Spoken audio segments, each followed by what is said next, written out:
दोस्तों सीएपीएफ 2022 के इस क्वेश्चन को अगर आपने तैयार किया होता तो शायद 2025 में आप 2 नंबर नहीं गवा रहे होते। दोस्तों आज मैं आपको यूपीएससी के एक खेल को समझाता हूं कि यूपीएससी कैसे आपके एग्जाम में क्वेश्चन तैयार करता है। यार यहां आप सॉल्यूफिकेशन का एक क्वेश्चन देखोगे जो सीएपीएफ 2022 में कहता है कि एक जियोमॉर्फिक प्रोसेस है जो एक स्पेशल टाइप है सॉइल फ्लो का, और ये कहां देखने को मिलता है? Desert region, karst region, permafrost, savanna. आपकी एनसीईआरटी में लेकर चलता हूं जियोमॉर्फिक प्रोसेस चैप्टर नंबर 6। ये बहुत ही इंपॉर्टेंट चैप्टर है यार। मैं सीधे पॉइंट पर चलता हूं। लोगों को इसकी इंपॉर्टेंस यहां से समझ में आती है, वेदरिंग से। यहां से शुरू करेंगे और वेदरिंग पढ़कर यहां खत्म कर देंगे।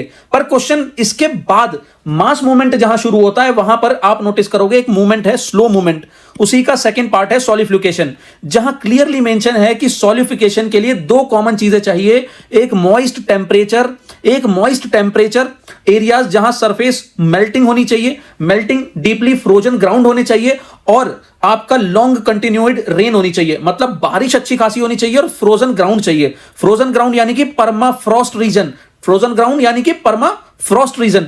इससे आपको यह समझ में आ गया कि सॉलिडिफिकेशन कहां देखने को मिलता है। अब आपको यहां अगर आपने ये सॉलिडिफिकेशन तैयार किया है तो आपको क्या और चीज देखने को मिली यार, कि ये सॉलिडिफिकेशन स्लो मूवमेंट का पार्ट है। अब मेरे दोस्त आ जाओ 2025 के सीएपीएफ के ज्योग्राफी के इस क्वेश्चन पे।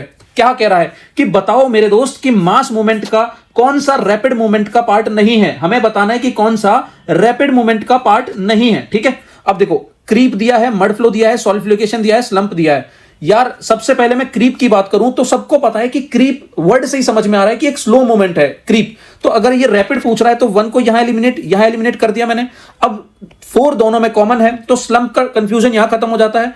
2 और 3 आप देखोगे मड फ्लो और सॉलिडिफिकेशन में कंफ्यूजन क्रिएट कर दिया। और हमने अभी पढ़ा है कि 2022 में सीएपीएफ 2022 में क्वेश्चन आया था सॉलिडिफिकेशन से, जहां से मुझे यह समझ में आया कि यार ये सॉलिडिफिकेशन एक स्लो मूवमेंट है ना कि रैपिड, इसीलिए मेरा 3 भी इग्नोर होता है। तो मेरा आंसर क्या होगा? आंसर होगा C 2 और 4। यार आप सभी को स्लो मूवमेंट ये वाले सभी पॉइंट जो आपको यहां दिए हुए हैं, क्रीप, सॉलिडिफिकेशन और रैपिड में earth, mud flow, avalanches, slump, debris, rock slide तैयार करके रखने हैं अपने एग्जाम के लिए। मैं अपने टेलीग्राम चैनल पर आप सभी को इसके नोट्स इजीली प्रोवाइड करा दूंगा। आपको परेशान नहीं होना है, सिर्फ ये एक पेज और ये वाला पेज आपको तैयार करना है।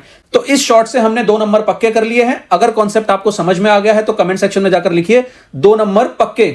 थैंक यू दोस्तों।